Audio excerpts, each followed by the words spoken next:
안녕하세요, 플라스미스 요한입니다. 자, 얼마 전 완결된 신작 애니메이션 기동전사 건담 지크악스는 여러모로 전에 없는 시도들이 들어간 새로운 작품이었습니다. 일단 스튜디오 카라에서 만든다는 점에서 많은 팬들의 기대와 우려를 동시에 받았는데 그 결과물은 역시 장단점이 극명해서 호불호가 심하게 갈리는 작품으로 평가되고 있습니다. 아무튼 그래서 결론적으로 재미가 없었냐고 하면 개인적으로 보는 동안 재미있는 작품이었다는 사실을 부정하고 싶지는 않은데 결말까지 다 보고 난 뒤 작품에 대해 하고 싶은 이야기들이 좀 있었습니다. 자, 그래서 오늘은 이 지크악스에 대한 개인적인 감상을 영상으로 만들어 보았는데요. 그렇기 때문에 이 영상에는 기동전사 건담 지크악스에 대한 스포일러가 포함되어 있으며 동시에 저의 개인적이고 주관적인 생각이 잔뜩 들어가 있다는 점 먼저 말씀드리면서 그럼 오늘의 건프라썰 지크악스 후기편 본격적으로 시작합니다.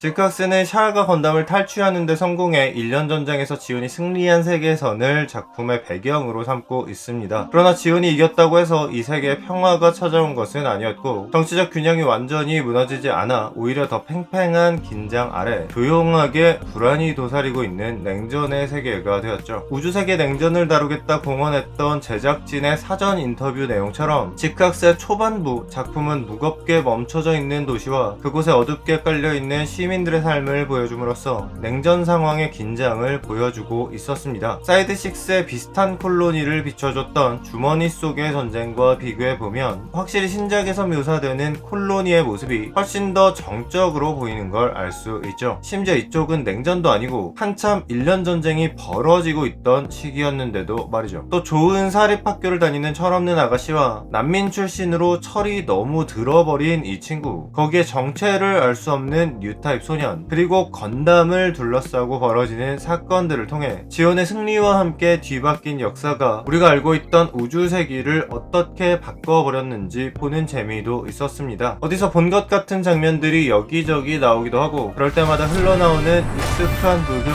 정사세계의 추억이 새록새록 솟아나오게 했죠. 자, 그런데 냉전 상황을 제대로 그려내는 신개념 우주세기 스피노프 작품이 될 거라고 생각했던 초반의 기대는 작품의 후반부까지 이어지지는 않았습니다. 초반부터 모두가 찾아다녔던 장미가 알고 보니 이 세계에서 넘어온 에르메스였고 그 안에는 시간 동결된 이 세계 라라가 잠들어 있었는데 이 지크악스의 세계가 통째로 이 라라의 능력으로 만들어진 세계라는 것이 밝혀지면서 작품 서사의 중심이 신규 주인공들에서 라라와 샤아로 넘어가 버렸죠. 물론 이후에도 지온 내부의 갈등으로 인한 내전의 양상 같은 냉전스러운 요소가 나오기는 하는데 조용한 전쟁을 다룬다던 작품에서 느닷없이 역대 우주세기 등장 병기들에 비할 바 없는 무지막지한 파괴력을 가진 요마간토 같은 걸 쏴제끼며 종장에는 원조 건담까지 또 다른 세계에서 넘어와 버리면서 세계관까지 이렇게 저렇게 뒤섞여 후반과는 완전히 다른 작품처럼 느껴지는 수준이 되었는데요. 결과적으로 정보가 공개됐을 때 내심 기대했던 묵직하게 우주세계 냉전을 다루는 작품은 아니게 되었습니다. 그 와중에 실시간으로 시청한 팬들 간에 작품의 내용에 대해 열띤 토론을 벌이게 되어 좋든 싫든 어그로를 끄는 데는 성공한 작품이긴 했고 그래서 당연하게 혹평을 하는 팬들도 많을 수밖에 없겠는데 이런 작품이 나온 배경은 완결 이후 나온 제작진 인터뷰에서 찾아볼 수 있었습니다. 본편 각본을 맡은 에노키도 요지는 이번 작품에서 의도적으로 비워진 이야기를 지향했다고 밝혔는데요. 결론적으로 이 세계가 어떻게 구축된 것인지는 설명이 나왔지만 디테일한 설정들에 대해서는 거의 설명해주지 않고 있는데 그 예시로 서사의 매우 중요한 부분인 것 같은데도 이 소년 슈우지의 정체가 정확히 무엇인지 작품에서 정확하게 설명해주지 않았죠. 또 원작과는 달라진 사이코 건담이 어떤 설정을 가지고 있는지 자세하게 밝히고 있지 않는 등 설정이 비어있는 부분이 많았습니다. 제작진 인터뷰의 내용을 보면 이 비워두기는 지금까지 건담 작품들에서 세밀한 설정의 많은 부분들이 비워져 있었고 있었고 그것들을 팬들의 상상과 연구로 메우고 공식에서 그것을 받아들이는 과정을 거쳐 세계관을 확립해온 역사를 따라 자신들이 만든 작품에서도 팬들이 세계관 창조에 참여하도록 한 의도였다고 밝히고 있습니다. 약간 배알이 꼴리긴 하는데 이게 완전 틀린 말은 또 아니긴 한데요. 지금까지 제가 여러 영상에서 말씀드렸듯이 건담의 세계관 설정 중에는 팬들이 정립한 설정을 공식으로 받아들인 것이 꽤 많습니다. 예를 들어 81년 건담 센츄리에서 처음 나왔던 자쿠 1의 설정에 대한 내용을 대표적으로 들 수 있겠는데요. 또 건프라의 탄생 과정에 대한 영상에서 밝힌 것처럼 건담은 극장판 개봉과 함께 발매된 구판 프라모델이 밀리터리 스케일 모델을 만들던 고증 덕후들에게 인기를 끌게 되면서 작품의 인기가 덩달아 올라갔던 것이었기 때문에 원래부터 이런 설정 따지는 걸 좋아하는 선배 형님들이 프라모델 혹은 디오라마를 더 실감나게 만들기 위해 비어있는 설정을 이리저리 생각해보기 시작했고 그런 기류를 공식 제품 개발에 받아들여 MSV 시리즈가 탄생하기도 하는 등 팬들의 설정을 받아들이며 세계관이 정립된 것은 우주세기 건담의 근본이라고 할 수 있는 특징이 맞기는 맞습니다. 현재의 건담이 리얼 로봇의 대표격이라고 할 수 있는 이유도 애초에 세계관 설정이 리얼했기 때문이라기보다 공식이 멈춘 곳에서 팬들이 설정을 이어쓰는 건담 팬덤의 독특한 작품 소비 방식이 일종의 리얼함을 추구하고 있기 때문이었다고 보는 것이 옳죠. 자, 그런데 그렇다고 해서 지크악스를 만든 제작진이 님들 이렇게 저렇게 생각하는 거 좋아하죠? 님들 상상해보라고 설정에 미리 구멍을 다 내놨음, 이런 소리를 하는 걸 넘어가 주기에는 마음에 걸리는 부분이 있습니다. 자, 우리 같은 건담 오타쿠들이 설정에 대해 생각하고 서로 논쟁을 하는 걸 재밌어 하는 건 맞는데 그렇다고 작품에 구멍이 뻥뻥 뚫려 있는 게 건담이라는 장르를 좋아하는 이유인 건 아니라는 겁니다. 그러니까 작품 내부에서 세계관을 구축하는 뼈대가 있고 그 주변에 팬들이 놀아볼 만한 빈 공간이 있다고 치면 우리는 건담, 특히 우주세계를 구축하고 있는 멋진 뼈대가 좋아서 벌써 몇십 년을 우려내고 있는 이 장르를 물고 빨고 하면서 공식 대신 설정도 짜보고 그러면서 놀고 있는 거지. 와, 이번 신작 봤냐? 설정에 빵꾸가 진짜 많아서 진짜 맛있더라, 뭐 이러고 있는 게 아니라는 말이죠. 그런데 기체에 대한 디테일한 설정들뿐 아니라 주요 인물들에 대한 설정 같은 서사에서 중요한 부분까지 비워둔 지크악스는 시청자의 자유로운 상상을 열어두고 우리의 해석을 유도한다는 제작진의 취지가 느껴지기보단 그냥 작품을 이해하는 것을 가로막는 장벽으로 느껴지기도 합니다. 설정 충돌이라는 욕을 들어먹을 지언정 팬들의 자발성을 존중하고 일반의 설정들을 받아들여 작품 곳곳에 팬들의 의견을 받아들였던 과거의 작품들과 비교하면 신작 지크악스는 마치 제작진이 얼마나 건담을 그리고 토미노옹을 사랑하고 있는지를 뽐내려고 넣어둔 것 같은 장면들이 많죠. 과연 이게 정말 해석의 자유를 팬들에게 열어주기 위한 취지인지 아니면 지들이 가진 건담 지식을 자랑할 수 있는 작품을 만들고서는 해석은 니들이 알아서 하라는 배짱을 부리는 것인지 보는 사람에 따라 느끼는 게 달랐을 것입니다. 아마도 이것이 이 작품의 평점이 1점 아니면 5점으로 극단적으로 갈리는 이유일 것이라고 생각합니다. 작품에서 보여지는 제작진의 태도가 아무래도 마음에 들지 않는 분이라면 도무지 좋은 평가를 내릴 수 없을 것이고 반면 이런 특징이 있다고 한들 오랜만에 우주세기 역사를 가지고 한 배를 탄 형제들과 우주세기 지식 배틀을 뜨며 논쟁을 벌이는 경험이 너무 오랜만이라 그런 경험이 가능했다는 것 자체에 높은 점수를 주신 올드 팬들도 있겠습니다. 물론 저도 이 영상에 긴 시간을 할애해 부정적인 이야기를 하긴 했지만 역시 인트로 부분에서 말씀드린 것처럼 아무튼 재미가 없는 작품은 아니긴 했다고 생각합니다. 새로 등장한 인물들에 대한 서사는 좀 부족하긴 했어도 반면 정사에서 재탕된 등장인물들의 경우에는 좋든 싫든 이야기해볼 거리들이 많이 나왔고 저는 원래 설정에 대해 상상을 하는 걸 좋아하는 인간이기 때문인데요. 세계선이 바뀌며 살아났을 뿐만 아니라 회춘으로 미중년이 되어 준주연급 역할을 꿰찬 샤리아불, 모두가 살아남았지만 결국 비극이 된 검은 사면성의 최후, 전쟁의 승리에 우주의 패권을 잡을 듯 했으나 결국 집안 싸움하다 골로 간 기렌과 키시리아, 그리고 어디에 있는진 몰라도 살아있을 것 같은 가르마와 마지막 장면에서 지온의 수장이 된 세이라와 그 곁을 지키게 된 랄형까지 수많은 인물들의 운명이 바뀐 모습은 올드팬의 관심을 끌만한 요소였습니다. 그리고 여러 등장인물들 중에서도 역시 그 중심이 되는 인물은 샤 아즈나불과 라라가 되겠는데요. 원래는 샤를 커버하려다가 라라가 대신 죽게 되는 정사 세계관과는 다르게 라라가 아닌 샤 본인이 건담에게 죽게 된 세계에서 샤의 죽음을 겪은 충격으로 뉴타입 능력이 크게 각성한 것인지 샤를 살릴 때까지 새로운 평행우주를 창조해내는 초월적인 능력을 얻었고 창조한 세계에서 여러가지 기체에 갈아태워 봤음에도 샤가 도무지 살아남지를 못하자 하자 결국 얘를 건담에다 태워서 지온이 승리하게 된 미래가 바로 지크악스의 세계였고, 초반부터 떡밥으로 나왔던 샤론의 장미는 사건의 원흉인 라라와 그녀가 잠들어 있는 에르메스를 말하는 것이었죠. 또 한편 우주세기를 주로 다루는 채널을 4년간 운영하면서 분부하다 보면 언젠가 좋은 시기가 있을 거라고 생각하며 샤아에 대해서 다루는 것을 주구장창 미뤄왔던 저는 지금이 바로 그때가 아닌가